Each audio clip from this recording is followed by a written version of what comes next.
Hey guys, it is June 26th and welcome to this week's edition of Teacher Tip Tuesday. It is a rainy, sad day here in Kentucky, so we are hanging out in the nice garage with the cool of the fan here. And today I'm going to bring you some DIY breakouts, and this Teacher Tip Tuesday is actually going to be a two-part. So we will get to the digital badge tracking next week. I want to share with you today simply how to create those DIY classroom breakouts. You don't have to buy anything, no special programs or boxes or locks if you choose. So I'm going to show you how I implemented breakouts with my classroom this year.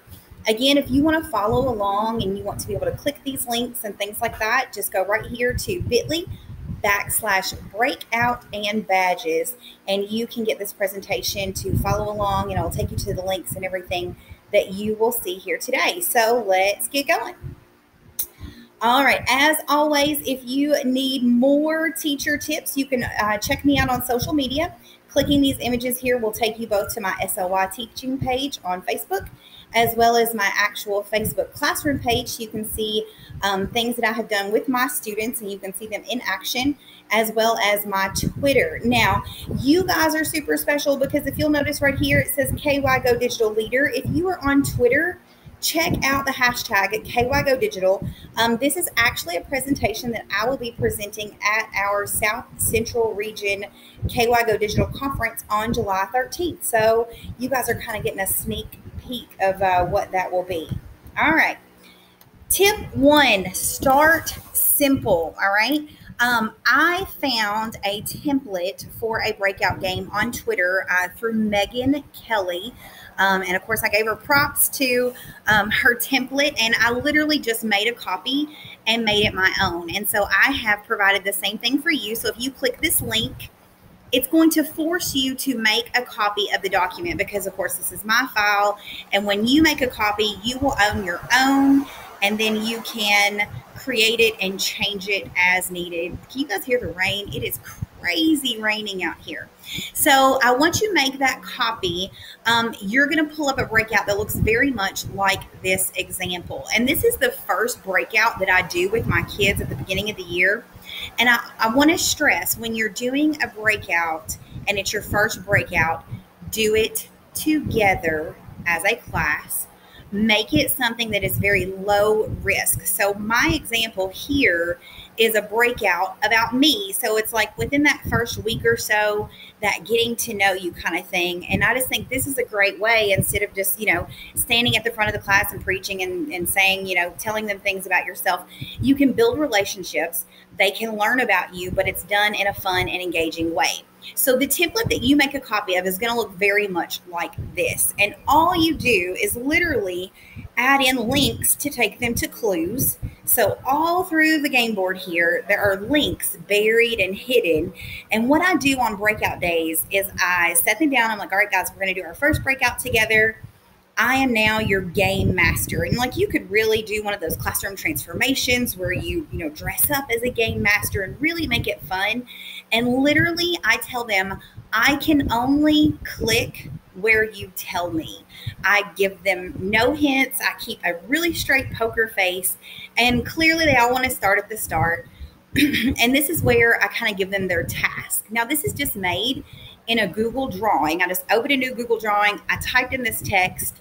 And one tip I can give you, here in this URL, there will be a word that says edit while you're making it. Change that word to preview, and it's going to make it nice, full screen like this, so they can see their task. How well do you know Ms. Shonker? Collect the clues. And I put them on a timer. And when they started, I started the timer, and we did it first, second, and third period with all my classes because I'm departmentalized, to see, who had the best time, which class had the best time. And so they'll just click through here and they'll say, click on the bubble. And so when you click these things, it's going to take you to these clues. Now, I give my kids either paper or whiteboards, and they can, jot down clues as we go through the game board. So lots of different types of clues. Picture clues, you can embed in. Now this takes them to a YouTube video about Western Kentucky University, which is where I went to college, and it's a total time waster. It is nothing other than like an 8-minute video about Western Kentucky University. And so they can either choose to invest their time in those time wasters. They don't really know that it's a time waster. So it's kind of like a little trick. They have to decide when to go on. And it's really cool to see the kids be like, guys, we've got the clue. Western Kentucky is the clue. Let's move on to the next thing. So they go, and I mean, you can hide them anywhere on any icon that is within your game board. And so, like here's a hint to what my dog's name is and things like that. So after they've gone through the whole board, at the end in this lock, always, there is a Google form. So they open it up to this Google form and they answer. Now I set this Google form up as though it were a quiz. You can, when you set this up on your question, there'll be 3 little dots right here. If you click those 3 little dots, you can do what's called response validation, and it'll give them like an error message as they're typing in the question. You're going to see that I started using that later in some of my breakouts. And so they'll know that that answer is wrong. But for this one, they go through and they put all their answers in, and when they submit, they can view their results, and it will tell them which questions were wrong, but I selected for it not to give them the right answer. So of course they would have to go back to the game board and look for more clues and go back and answer again until they got it all right. And then of course when they broke out, we'd have a big celebration, and we would take a class picture with some of the EDU breakouts on the board and things like that. So that is my first tip. Start simple. Go with something low risk, something not content related. I love using the Get to Know You breakout as one of the first things that they do, because it really helps build that sense of community. When you're making your breakout board, Control K is one of the best shortcuts you're going to find, because any shape, icon, picture, whatever, if you click on it and press Control K allows you to insert a link. So you can insert those URLs to the Google drawings that you've made, or you can insert YouTube videos and other pictures and things like that. We talked about using the preview feature in the URL, so everything is a nice full screen and it looks really nice and clean. Share settings. When you're making these in Google Drive, now let me show you. Here's my drive, and here is my folder for my breakout games. And for each breakout game that I make a folder for it. So this is the Yonker breakout game that you just saw. All of these clues are embedded within that game. You just want to share this folder and set it to anyone with the link can view, all right? So that way when they're clicking through the breakout template, they don't come up on a clue that they don't have permission to see. So setting it with anyone with the link can view, that's going to allow everybody, even you guys, if you share your things publicly, to see all the clues. And again, I would suggest doing your breakout as a whole class. That way you're teaching the procedures, you're teaching voice levels and things like that while you're working, especially if you split your class into like 2 teams. You want to tell them, you don't want to be giving away your answers really loudly, because, other team is going to hear what you're thinking. So that is my first clue. So feel free to get your own copy of this and you can get started making your own board. All right. After you've done a breakout like that whole group, you want to bump up your game a little bit, because if you keep doing the same thing, your students are going to kind of figure out what's up and they're going to catch on to you. So bump up your game and keep it interesting. All right. For this next example, this was in September after we had covered economics. So now we're a little more high stakes. We're including content and it's relevant to what you've been teaching. So in this example, you'll be able to see this is what we did over economics. Again, same template. They understand where things are, how things work and whatnot. So they're familiar. They can do this on their own now. You've modeled it. You've taught them. With this one, I gave them an intro using Adobe Spark. So I was able to actually record my voice to them and, give them their mission about finding the last dollar. And, on Adobe Spark, I made it with a lot of very animated music in the background. So just a way to really grab their attention. Another thing I like to include is a timer. And so I just put this clock here. And again, I use my Control K, and I gave them a really suspenseful timer. 5 minutes. And I set this on the board. And this really amps up the excitement for the kids, and really sets the tone in your classroom of urgency and working together. Now, excuse me. For this second breakout, I split my kids up into teams. That way they knew the drill, they knew how to work the breakout, and dividing them into teams, and they each had their Chromebooks.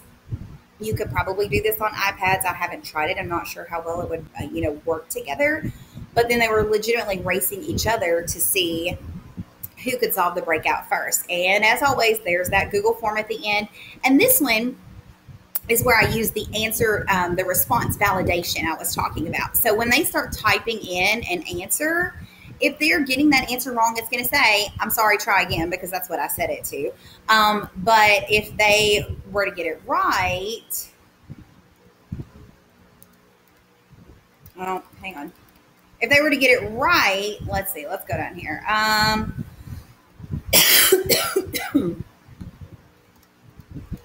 You're going to see that little error message is going to go away. And so they're going to know, okay, I've got this one right.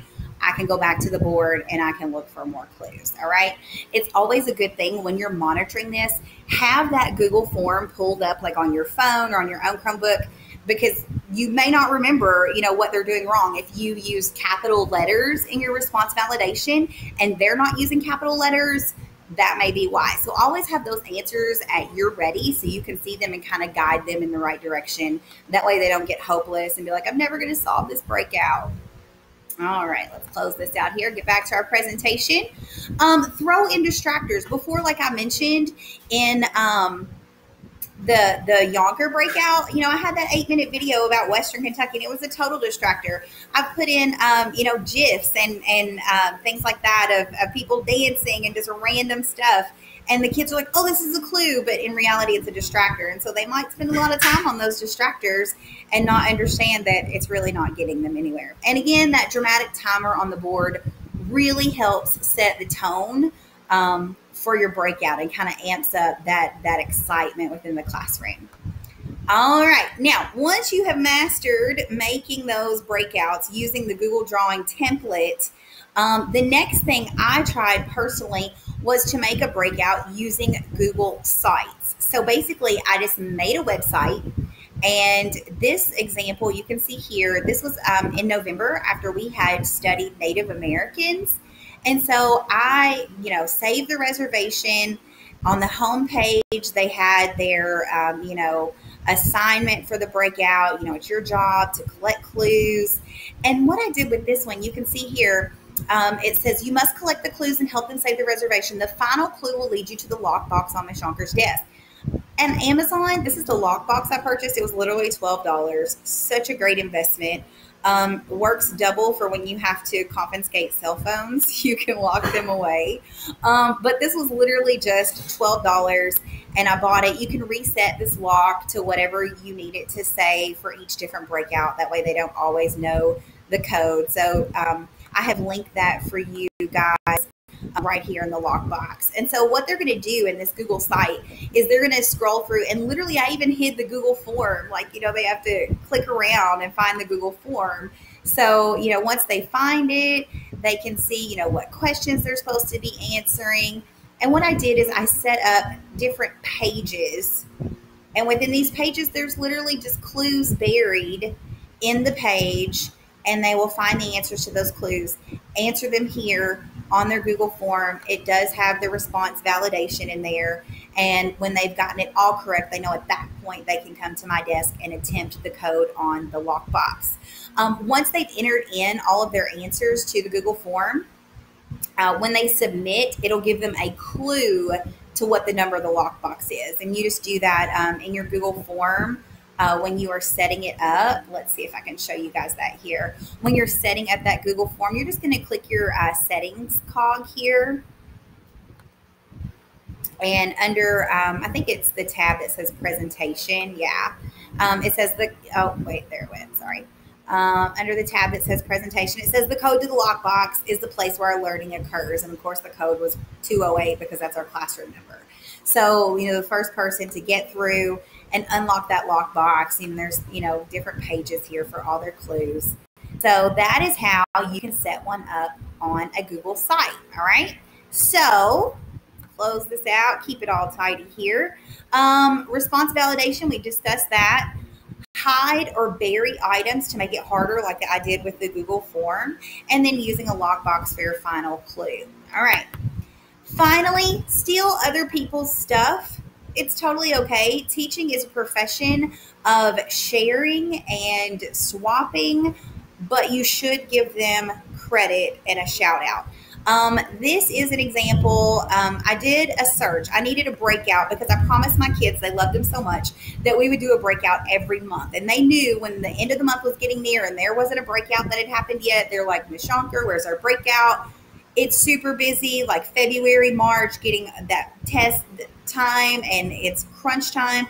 I needed a breakout on the Civil War, and I didn't have time to make one. So I did a simple search, and it literally brought me to this awesome, amazing breakout that was ready to go. I literally didn't have to do anything. I would suggest, though, if you steal somebody else's breakout, number one, give them credit, shout them out on Twitter, Facebook, whatever. And number two, play it yourself before you give it to the kids. That way, when they get stumped, you can kind of nudge them in the right direction. So this was a really great Civil War breakout. And of course, they again have the tabs. And as they go through the Google form, thank goodness, it's in this exact order, talking about, all the different things in the Civil War. And what I did was, when we were doing it, that one of the classes, they broke out. So we took our picture, we broke out, Civil War breakout, all the hashtags. And then I tweeted it and tagged the creator in it. Y'all, he was so nice. He tweeted back. And of course, the kids thought, we were famous because the creator of this thing was tweeting us back. And he gave us a link to another breakout for World War I and World War II. So awesome opportunities for sharing on Twitter and using things. You don't always have to reinvent the wheel every single time. But if you do use other people's stuff, give them credit where credit is due. All right? So that's going to wrap up this edition for Teacher Tip Tuesday on DIY breakouts. The rest of this presentation is going to be about making digital badges and tracking student success. So if you are interested in that, come see me next week. You'll notice here I'm pulling people to my next track for my presentation. Again, this is a presentation I'm going to use at the KY Go Digital on July 13th. So if you want to follow that hashtag, it is always full of great information that you can use as a teacher, and July 13th will be no exception. All right, guys, don't forget to head on over to Facebook and Twitter if you want more information. I'll see you guys next week.